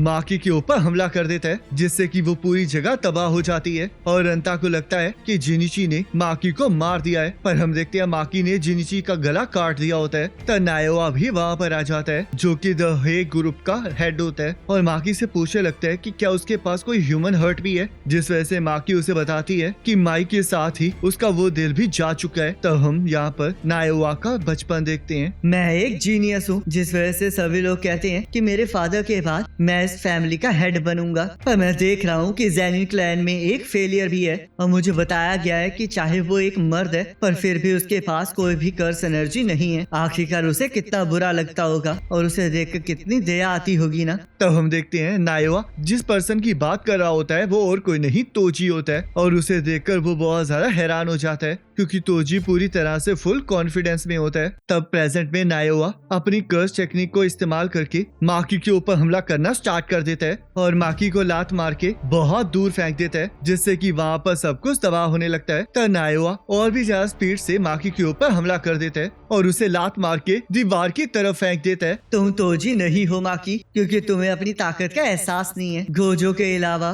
कोई भी ऐसा नहीं था जो कि तोजी को समझ पाया था। तब नायोआ फिर से माकी के ऊपर हमला कर देता है और उसे बहुत बुरी तरह धोने लगता है। तुम कभी भी तोजी और गोजो के साथ खड़ने के लायक नहीं हो, क्योंकि उनके साथ सिर्फ मैं ही खड़ा हो सकता हूँ। तब नायोआ के हमले से माकी को बहुत चोट आई होती है, जिस वजह से उसे एहसास हो जाता है कि अगर उसने जल्दी कुछ नहीं किया तो वो मारी जाएगी। प्रोजेक्शन सॉर्सरी उन मूवमेंट्स को अलाउ नहीं करती है जो कि लॉ ऑफ फिजिक्स और ट्रेजेक्ट्री को इग्नोर करते हैं, और वैसे भी इस कर्स टेक्निक को एक्टिवेट करने के बाद बॉडी की एक्सेलरेशन बहुत ज्यादा बढ़ जाती है, जिसकी एक अपर लिमिट होती है। पर अगर आप कर्स टेक्निक को मेंटेन करके रखेंगे तो धीरे धीरे स्पीड बढ़ती जाएगी, जिस वजह से अब मैं नहीं रुकूंगा और पुरानी मिस्टेक को बिल्कुल नहीं दोहराऊंगा। स्ट्रेंथ, वेट और स्पीड पर निर्भर करती है, जिस वजह से मैं अपनी फुल स्पीड में जाके इसे एक जोरदार पंच मारूंगा। तब नायोआ फुल स्पीड से माकी की तरफ बढ़ने लगता है और माकी बाहें खोलकर उसके साथ टकराने के लिए तैयार हो जाती है। तब हमें पता चलता है कि माई की लाइफ के बदले में माकी को स्टील लाइक बॉडी मिल गई है जो कि कर्स एनर्जी से बहुत दूर हो गई है, पर उसे ओगी और बाकी सबसे लड़ने की वजह से बहुत सारी इंजरीज हो गई हैं, जिस वजह से उसे एहसास है कि वो नायोआ के अगेंस्ट डिसएडवांटेज में है। तब नायोआ ये देख के बहुत हैरान होता है कि माकी उसके साथ टकराने के लिए तैयार है, जिस वजह से हम देखते हैं वो माकी के करीब जाके एकदम से मुड़ जाता है और हमें बताया जाता है कि जब कोई प्रोजेक्शन सॉर्सरी को एक्टिवेट कर रहा हो और वो उस टाइम किसी अपोनेंट को टच कर दे तो उस अपोनेंट को भी 24 FPS पर मूव करना चाहिए, पर अगर वो ऐसा करने में फेल हो जाता है तो वो 1 सेकंड के लिए फ्रीज हो जाता है, जिस वजह से हम देखते हैं माकी 1 सेकंड के लिए फ्रीज हो गई होती है। पर नायोआ अभी भी अपनी फुल स्पीड से भाग रहा होता है जिससे कि वो माकी के ऊपर हमला कर देते हैं। तुम यही चाहती थी ना कि तुम मेरे अटैक को रोक के मुझे मूव करने से रोक सको, चाहे इसमें तुम्हारी रिब्स ही क्यों न टूट जाएं। पर मैं इतने ऑब्वियस ट्रैप में नहीं फंसूंगा और इससे साबित हो गया है कि तुम कभी भी टोजी के बराबर नहीं पहुंच सकती। पर तभी हम देखते हैं माकी अचानक से नायोआ पर हमला कर देती है क्योंकि उसे एहसास हो गया होता है कि नायोआ और नायोबितो की टेक्निक 24 FPS पर काम करती है और अब उसने उस नई बॉडी के जरिए 24 FPS पर मूव करना सीख लिया होता है, जिस वजह से वो नायोआ को एक जोरदार मुक्का मारती है और नायोआ के मुंह से खून निकलने लगता है। तब हम यहाँ पर माकी की माँ को देखते हैं जिनकी तरफ माकी बढ़ रही होती है और उसकी माँ उसे डर के बारे पीछे रहने के लिए कह रही होती है, पर माकी उससे ये पूछना चाह रही होती है कि आखिरकार उन्होंने उसे वापस जाने से क्यों रोका था। तब माकी की माँ और ज्यादा डरने लगती है और माकी को अपने आप से दूर रहने के लिए कह रही होती है।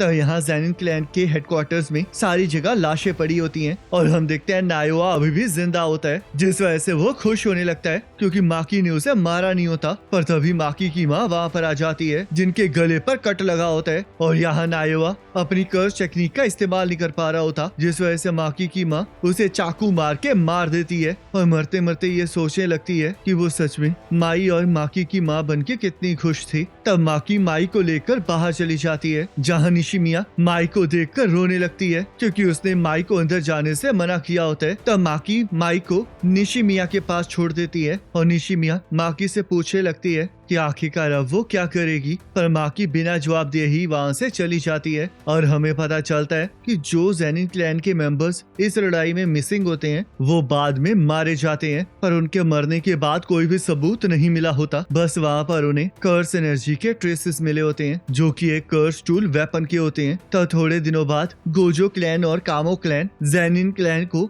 बिग 3 फैमिलीज में से निकालने के लिए कहने लगते हैं, पर जुजुत्सु हेडक्वार्टर्स अभी के लिए इसको होल्ड पे डाल देते हैं। और गाइस तब मास्टर टेंगन सभी को बताती हैं कि हकारी पैसे कमाने के लिए एक abundant multi storey parking garage में अंडरग्राउंड फाइट क्लब चलाता है जहाँ पर सोर्सरर्स के बीच में लड़ाई होती है और नॉन सोर्सरर्स उस लड़ाई को देखते हैं, जिस वजह से फुशिगुरो बहुत हैरान होता है क्योंकि ये जुजुत्सु के सीक्रेसी वाले रूल के खिलाफ होता है। तब मास्टर टेंगन उन्हें वहाँ पर ध्यान रखने के लिए कहती है क्योंकि वहाँ पर कुछ ऐसे लोग हैं जो कि कर्सिस का यूज कर सकते हैं। आखिरकार हम कपड़े क्यों बदल रहे हैं? तो फुशिगुरो कहता है हकारी की अथॉरिटीज के साथ लड़ाई हो गई थी जिस वजह से उसे स्कूल से सस्पेंड कर दिया और अब वो इलीगल जुजुत्सु एक्टिविटीज कर रहा है, तो इसलिए अगर उसे लगा कि हम जुजुत्सु हाई से हैं तो वो हम पर हमला कर सकता है क्योंकि हम उसके लिए कॉप्स की तरह हैं और वो हमारे लिए चोर की तरह। तो इटाडोरी कहता है तो क्या तुम्हें लगता है कि हकारी हमारा साथ देगा? तो फुशिगुरो कहता है वो जिस तरह के काम कर रहा है वैसे तो मुझे बिल्कुल नहीं लग रहा और हमारे सीनियर्स के हिसाब से वो बिल्कुल बेकार है, पर यूटा के हिसाब से हकारी उससे भी ज्यादा ताकतवर है जिस वजह से हमें उसकी ताकत की जरूरत है। तब वो दोनों उस अंडरग्राउंड फाइट वाली जगह पर पहुंच जाते हैं जहाँ पर कुछ बंदे उन्हें रोकने लगते हैं और उन्हें वहाँ से वापस जाने के लिए कहते हैं और फुशिगुरो उन्हें कहता है कि उसे पैसों की जरूरत है जिस वजह से वो वहाँ पर लड़ने आए हैं। पर तभी एक बंदा फुशिगुरो के मुंह पर पंच मारता है और उसके फेस के पास जाकर रुक जाता है। हमारे यहाँ का पहला रूल है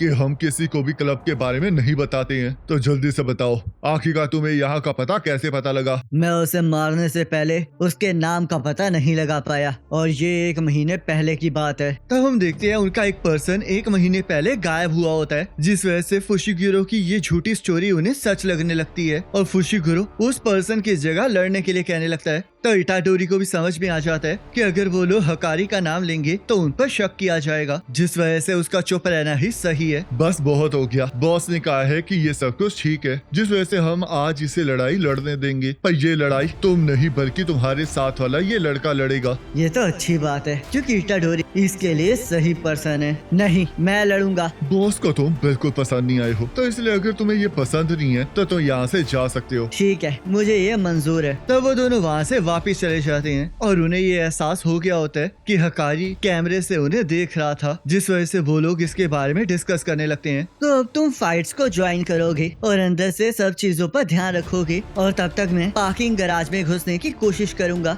और मुझे लगता है कि वो लोग ये देखना चाहते हैं कि मैं क्या करूंगा, तो इसलिए जैसे ही मैं पार्किंग गैराज में घुसने की कोशिश करूंगा और अगर पकड़ा जाऊंगा तो हकारी से मिलने का हमारा चांस खत्म हो जाएगा। तो इटाडोरी कहता है अगर ऐसा हुआ तो हम अपनी ताकत से अंदर घुस सकते हैं। तो फुशिगुरो कहता है ये अब हम तब करेंगे जब हमारे पास कोई और रास्ता नहीं बचेगा, पर मैं इस चीज को अवॉइड करना चाहता हूँ क्योंकि हम लोग यहाँ पर हकारी से मदद मांगने आए हैं, जिस वजह से अगर ऐसा होगा तो वो हमारी मदद नहीं करेगा। वैसे मैं आज रात कुछ करना नहीं चाहता हूँ, पर सुमिकी की पार्टिसिपेशन डिक्लेयर करने वाली डेडलाइन नजदीक आ रही है और हमें यहाँ पर पहुँचने में भी काफी टाइम लग गया है क्योंकि हम रास्ते में कर्स स्पिरिट से लड़ रहे थे। तो इसलिए मुझे आज पार्किंग गैराज में घुसना ही होगा और अगर चीजें बिगड़ गई तो मैं वहाँ से निकल जाऊंगा। तब हमें पता चलता है कि सुमिकी के पार्टिसिपेशन डिक्लेयर करने में 9 दिन बचे होते हैं और यहाँ एक बंदा इटाडोरी को समझा रहा होता है कि फाइटिंग में कर्स टेक्निक का इस्तेमाल करना मना है क्योंकि नॉन सोर्सरर्स उन टेक्निक्स को देख नहीं सकते, जिस वजह से उनके लिए ये बिल्कुल भी मजेदार नहीं होगा।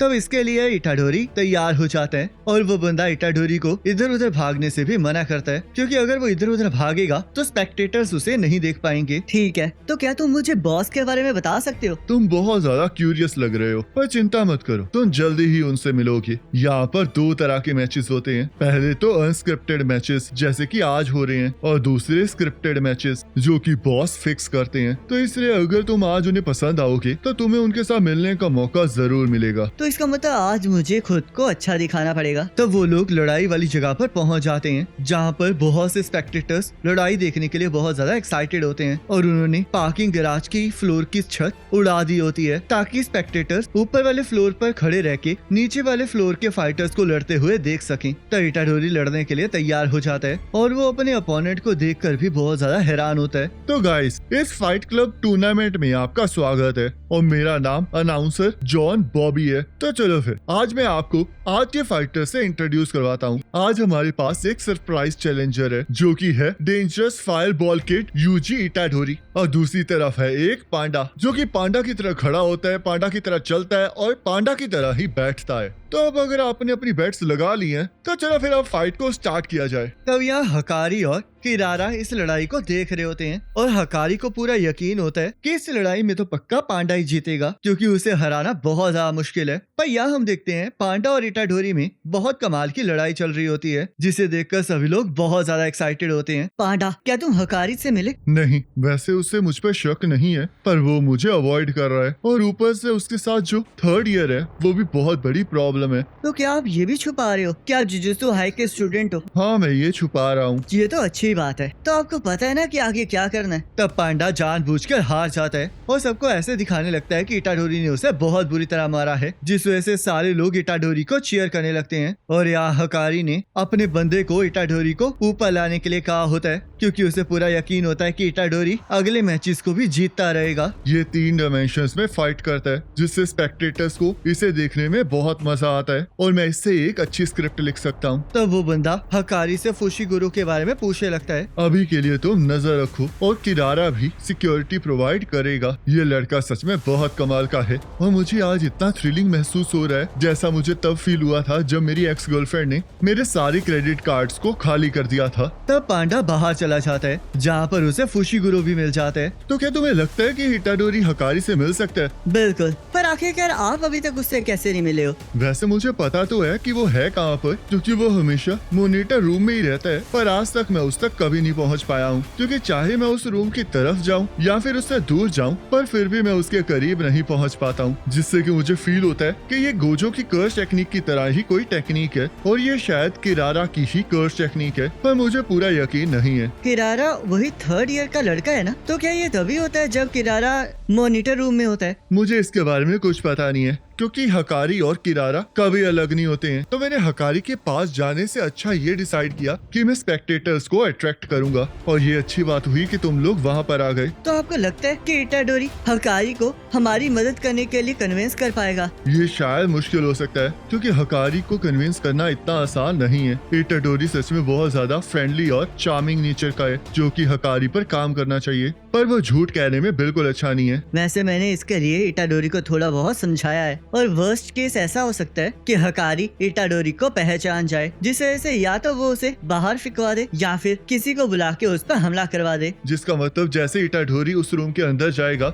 हमें उस एरिया के गार्ड्स को काबू में रखना होगा ताकि वो लोग बात कर सकें। मुझे नहीं लगता कि आप ऐसा कर पाएंगे। चिंता मत करो, मैं किसी को नहीं मारूंगा, बस बेहोश करूंगा। पर वहाँ तो बहुत सारे सिक्योरिटी कैमरास है ना, और अगर नेगोशिएशन मॉनिटर रूम में होगी तो उन्हें तो दिखाई दे जाएगा कि आखिरकार हम क्या कर रहे हैं। चिंता मत करो, मुझे वहाँ के कैमरास और उनके ब्लाइंड स्पॉट्स के बारे में पता है। वैसे भी मैं वहाँ पर लड़ता हूँ, तो इसलिए अगर कोई मुझे देख भी लेगा तब भी इसमें कोई प्रॉब्लम नहीं होगी। और वैसे भी वहाँ पर सीरियस सॉर्सरर्स हकारी और किरारा ही है, और एंट्रेंस पे 4 गार्ड्स हैं, 2 हर फ्लोर्स पर हैं, पर रूफ पर कोई भी नहीं है। तो मुझे लगता है कि ये आइडिया शायद काम कर जाए, पर मुझे सबसे ज्यादा चिंता किरारा की कर्स टेक्निक की हो रही है, क्योंकि हम उसके बारे में कुछ भी नहीं कर सकते, और अगर इटाडोरी का सच बाहर आ जाएगा तो हमें इन सब से पीछे हटना होगा। तो इटाडोरी को हकारी से मिलने का मौका मिल गया होता है, जिसके बारे में उसने फुशिगुरो को बता दिया होता है, और यहाँ किरारा उसे अपने साथ मॉनिटर रूम में ले जाता है और इटाडोरी और हकारी को निकनेम से बुला रहा होता है। तब यहाँ फुशिगुरो भी गार्ड्स की शैडोज में घुसकर उन पर हमला कर देता है और उन्हें नॉकआउट करके पकड़ लेता है। तब पांडा भी बंदों को नाटक करके उसकी तरफ बुला रहा होता है, और बंदों के करीब आते ही वो उन पर हमला करके उन्हें बेहोश कर देता है, जिस वजह से हम देखते हैं पांडा और फुशिगुरो छत पर पहुंच जाते हैं, जहाँ पर कोई भी नहीं होता। पर तभी वहाँ पर किरारा आ जाता है, जो कि पांडा को देखकर बहुत ज्यादा हैरान हो जाता है, और पांडा को भी समझ नहीं आ रहा होता कि किरारा हकारी के साथ क्यों नहीं है। रुको जरा, ये तो पांडा है, और जो इसके साथ लड़का है वो तो इटाडोरी के साथ आया था। तो इसका मतलब अगर पांडा और ये यहाँ पर आए हैं तो ये लड़का जुजुत्सु हाई से है, और इटाडोरी भी जुजुत्सु हाई से ही है, जिसका मतलब हकारी खतरे में है। तब किरारा हकारी को कॉल करने के लिए अपनी जेब से फोन निकालने लगता है, पर तभी फुशिगुरो अपने शिकिगामी से किरारा के ऊपर हमला कर देता है, जिससे कि उसका फोन नीचे गिर जाता है। पर अचानक से फुशिगुरो का शिकिगामी वापस उसी की तरफ आ जाता है। रुको जरा, क्या मेरा डिवाइन डॉग रिपेल हो गया? नहीं, ऐसा नहीं हुआ है। अगर पांडा ने जो कहा है वो सच है तो इसका मतलब डिवाइन डॉग वहाँ तक नहीं जा पाया है। तब किरारा सोचने लगता है कि उसने पांडा को पहले ही मार्क कर दिया था, जिस वजह से वो मॉनिटर रूम की तरफ भागने लगता है। रुक जाओ किरारा, हम दुश्मन नहीं हैं, हम बस हकारी से एक रिक्वेस्ट करना चाहते हैं। मुझे यकीन नहीं आ रहा पांडा कि तुमने हमें धोखा दिया है। आखिरकार तुम ऐसा कैसे कर सकते हो? तब पांडा किरारा तक नहीं पहुंच पा रहा होता, और फुशिगुरो उसके सामने डिवाइन डॉग को ले आता है ताकि किरारा कहीं ना जा सके। पर तभी फुशिगुरो खुद उड़ते हुए डिवाइन डॉग पर गिर जाता है। आखिरकार ये क्या हुआ? मुझे तो लगा था कि हम बस एक दूसरे के क्लोज नहीं जा पा रहे हैं, पर यहाँ तो डिवाइन डॉग और मैं सेपरेट ही नहीं हो पा रहे हैं। आखिरकार ये किस तरह की कर्स टेक्निक है? तब यहाँ पांडा पर एक इमाई नाम का स्टार बना होता है, जिससे कि किरारा ने उसे मार्क किया होता है। इटाडोरी, क्या तुम विश्वास करोगे कि अगर मैं तुमसे कहूँ कि तुम यहाँ पर 1 घंटा काम करके महीने में 6 लाख रुपए कमा सकते हो? और इसी के साथ ये पार्ट कंप्लीट हो जाता है। अब नेक्स्ट पार्ट का लिंक आपके स्क्रीन पर आ रहा होगा, उस पर क्लिक करके अगले पार्ट को देख सकते हैं।